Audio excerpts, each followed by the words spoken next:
Today we have a question from Valentin.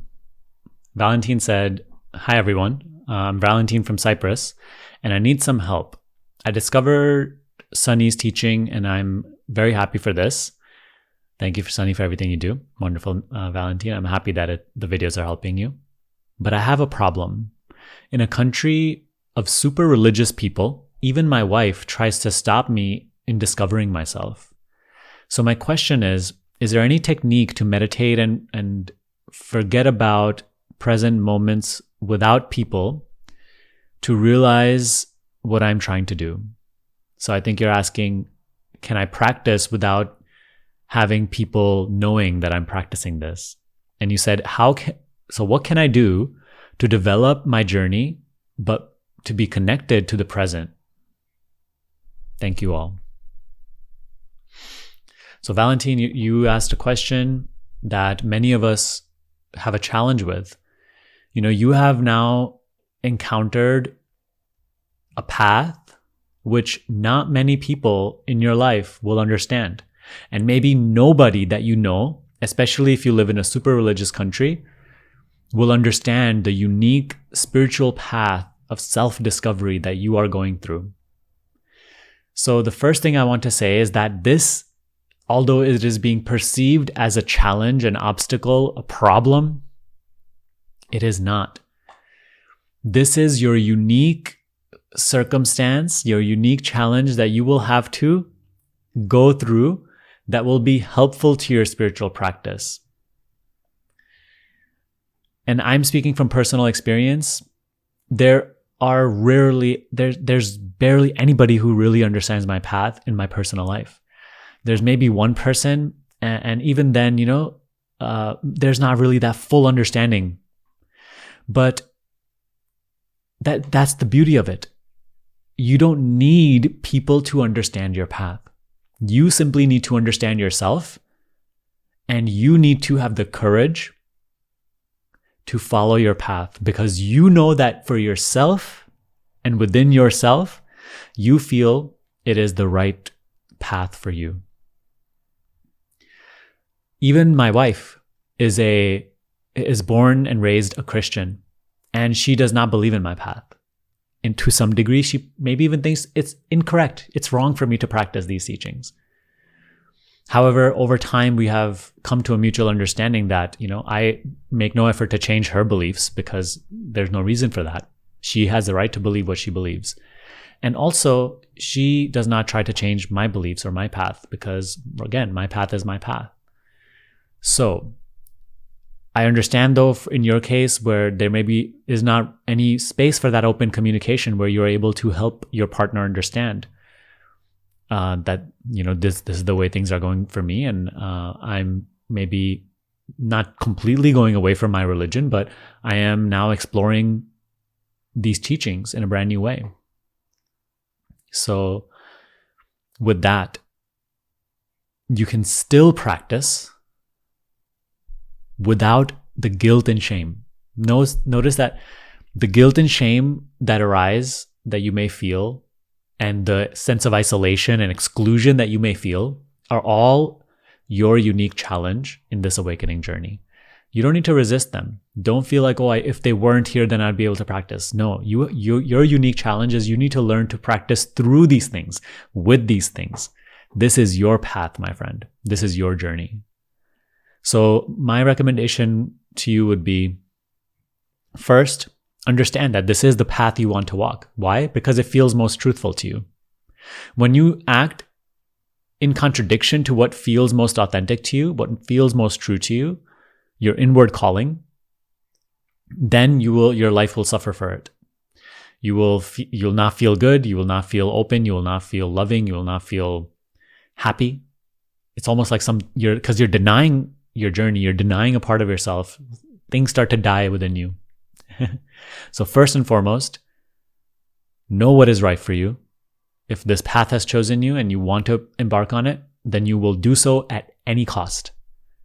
Have that sense of devotion. And you will do so without needing people to understand you. So that's the second part. I'm going to walk this path without needing others to understand me. you have to understand yourself, and you have to love yourself for your path. As long as you love yourself, other people in time will come to understand you. If you do not understand yourself, if you feel guilty for your own authenticity, then you will also find the same behavior from other people. This is the beauty of it that I realized in the many years that I've been, practicing this. Now, third, find time to meditate. Maybe when your partner is busy working or taking care of the kids or going outside, every day find a window where you are by yourself, away from all people, from all things, and you can just be with yourself.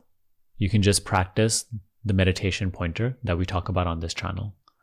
If you are unclear about that, I link my free community down below, which has mini courses that walks you through exactly how to practice the beginner meditation and a little more advanced one, which is we call acceptance or awareness of sensation.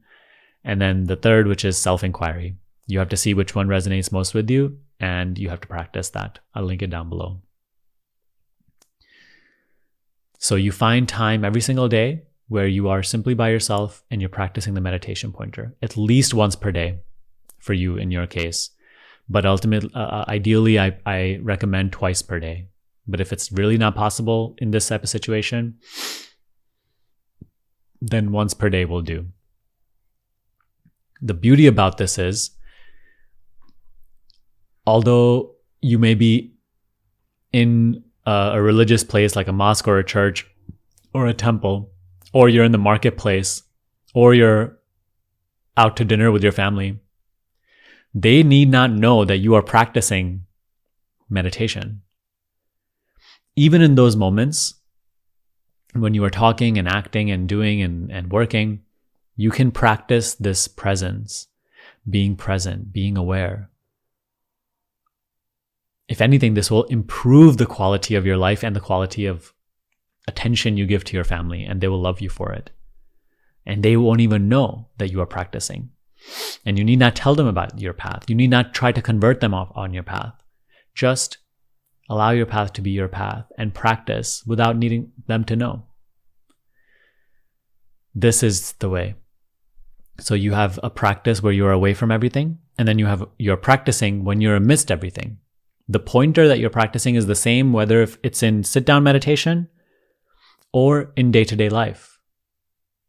That's the beauty of it.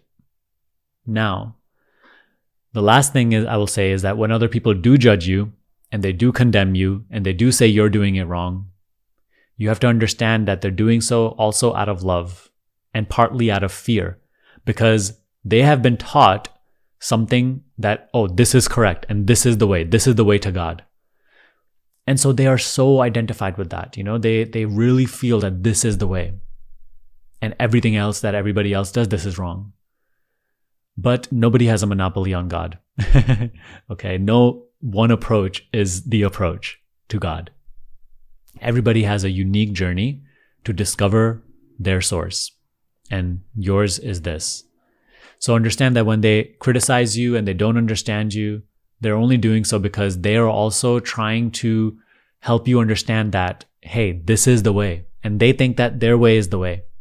So it's also out of love and partly out of fear, but you have to forgive them for it. Don't hold resentment towards them for it, because they're just also acting out of their best understanding. They also, because they care for you, want you to reach their heaven or reach their salvation that they're working on through their religion. Now, lastly, you can still embark on this path and practice your religious teachings. Actually, the essence of all religion is the same.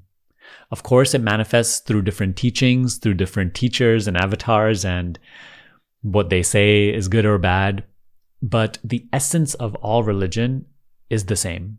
Reality is one. The source of all is one. It is the same source of all. So even as you embark on this practice of meditation, which is true prayer, you will begin to appreciate and understand your own religion in a brand new way.